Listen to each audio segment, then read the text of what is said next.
माघ कृष्ण सटतिला एकादशी व्रत कथा। दालव्य ऋषि बोले, मृत्युलोक में उत्पन्न जीव पाप करते हैं, ब्रह्म हत्या करते हैं, पराये धन का हरण करने वाले और दूसरों के व्यसनों से सम्मोहित होते हैं। हे ब्रह्मन, ऐसे लोगों को नरक से बचाने का उपाय मुझसे कहिए।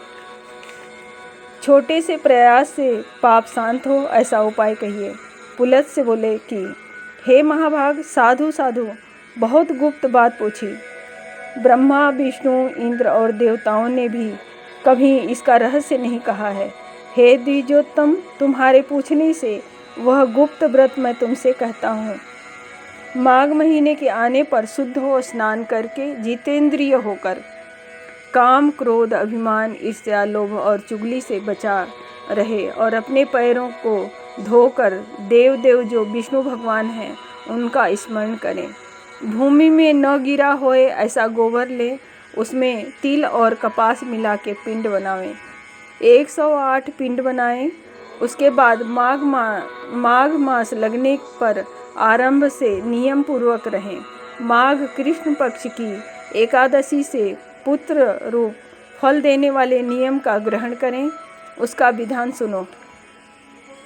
स्नान करके शुद्ध होके सावधान मन से देवों के देव जो भगवान हैं उनका पूजन करें और छींक या जम्हाई आए तो सदा कृष्ण के नाम का कीर्तन करें और रात्रि में जागरण करें और रात्रि ही में उनके 108 पिंड से होम करें।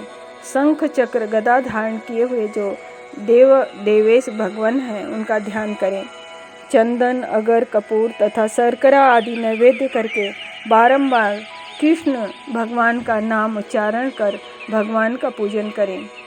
कोहड़ा, नारियल या बिजौरा से पूजन करें।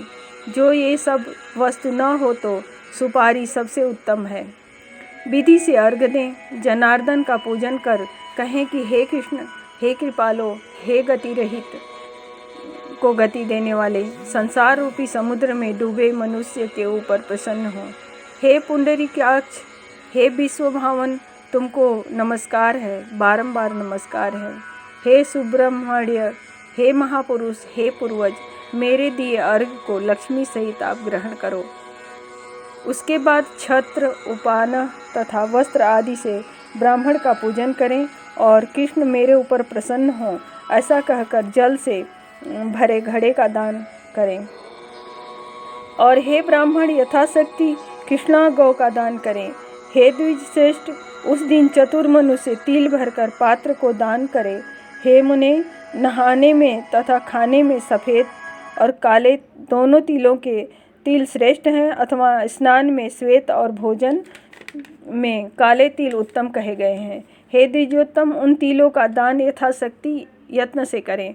जितने तिलों का दान करें उतने 1000 वर्ष तक स्वर्गलोक में आनंद करें। तिल जल में मिलाकर स्नान करें। तिल को पीसकर उबटन लगाएं। तिल का होम करें और तिल मिला जल पिएं। तिल का भोजन करें तथा तिल का दान करें। ये 6 प्रकार से तिल पापनाशक हैं। नारद मुनि बोले, हे कृष्ण, हे कृष्ण, हे महाभाव, हे भक्त भावन, आपको नमस्कार है। सटतिला एकादशी से उत्पन्न फल कैसे मिलता है? हे यादव, जो आप प्रसन्न हो तो उसको उपाख्यान सहित मुझसे कहिए। श्री कृष्ण बोले, हे ब्रह्मन, जैसे वेदांत मैंने देखे हैं वह तुमसे कहता हूँ। हे नारद, पहले समय से मृत्युलोक में एक ब्राह्मणी रहती थी। वह सदा व्रतों के करने में और देव पूजा में लगी रहती थी। सदा वह मेरी भक्त स्त्री महीने भर के व्रत करने में तत्पर रहती थी। कृष्ण का व्रतोपास करती, पूजा में परायण हो गई थी। हे द्विजोत्तम, सदा व्रत करने से उसका शरीर क्लेशित हो जाता। वह अति बुद्धिमती स्त्री दीन ब्राह्मणों को और कुमारियों को भक्तिपूर्वक घर आदि का सदा दान देती थी। हे द्विज, वह अति कठिन व्रतों में तत्पर हुई। व्रत करके और कृच्छ करके उसका शरीर शुद्ध हो गया था और उसके काया के क्लेश से किसी वैष्णव ब्राह्मण को अन्नदान नहीं दिया, जिससे परम तृप्त होती है। हे ब्राह्मण, इस बात को जानने के लिए इच्छा करके मैं मृत्युलोक में आया और कपिल ब्राह्मण रूप धर कर मैंने उससे केवल भिक्षा मांगी। ब्राह्मणी बोली, हे ब्राह्मण, तुम कहाँ से आए हो? जहाँ से आए हो उसे बताओ। परंतु मैंने फिर कहा कि हे सुंदरी, भिक्षा दे। हे द्विज, उसने बहुत क्रोध करके एक मिट्टी का पिंड हमारे ताम्र पात्र में डाल दिया। फिर हम स्वर्ग को गए। उसके पीछे बहुत काल में बड़ा व्रत करने वाली वह तापसी व्रत करने के प्रसाद से स्वर्गलोक को प्राप्त हुई। मिट्टी के पिंड के प्रभाव से उसने सुंदर मनोहर घर पाया। हे विप्र, से वह घर धान्य के भंडारों से रहित था। जब घर को देखा तो उसमें कुछ न था। हे ब्राह्मण, तब वह घर से निकलकर हमारे पास आई और बड़े क्रोध से भरी वह यह वचन बोली कि मैंने अनेक व्रत और चंद्रायण कृच्छ करके तथा उपवास करके अनेक बार सब लोगों के स्वामी जो देवाधिदेव विष्णु हैं उनका आराधना किया है। हे जनार्दन, मेरे घर में किंचित भी धान्य नहीं है। तब मैंने उसे कहा कि तू बहुत शीघ्र अपने घर को जा। बड़े कौतूहल से देवताओं की स्त्रियां आएंगी। जब देवताओं की स्त्रियां विस्मय युक्त हो तुझे देखने को आवे, तब तू द्वार मत खोलना। सटतिला एकादशी का पुण्य मांगना। भगवान द्वारा ऐसे कही गई वह मानुषी जब अपने घर में गई, तब हे नारद, उसी समय में देवपत्नियां आईं। उन्होंने उससे पूछा कि हम तुम्हें देखने आई हैं, तुम द्वार खोलो। हे सुंदरी, तुमको देखेंगी। मानुषी बोली कि तुम मुझे देखना चाहो तो सटतिला का पुण्य दान करो, मैं द्वार खोल दूंगी। सटतिला व्रत के नष्ट हो जाने से वहाँ एक भी न बोली। एक देवी ने कहा कि हमें मानुषी देखनी है, इसलिए मैं सटतिला का पुण्य दूंगी। उसके बाद द्वार खोल के उन्होंने मानुषी देखी। देवी नहीं है, गंधर्वी नहीं है, न आसुरी हैं, न पन्नगी हैं।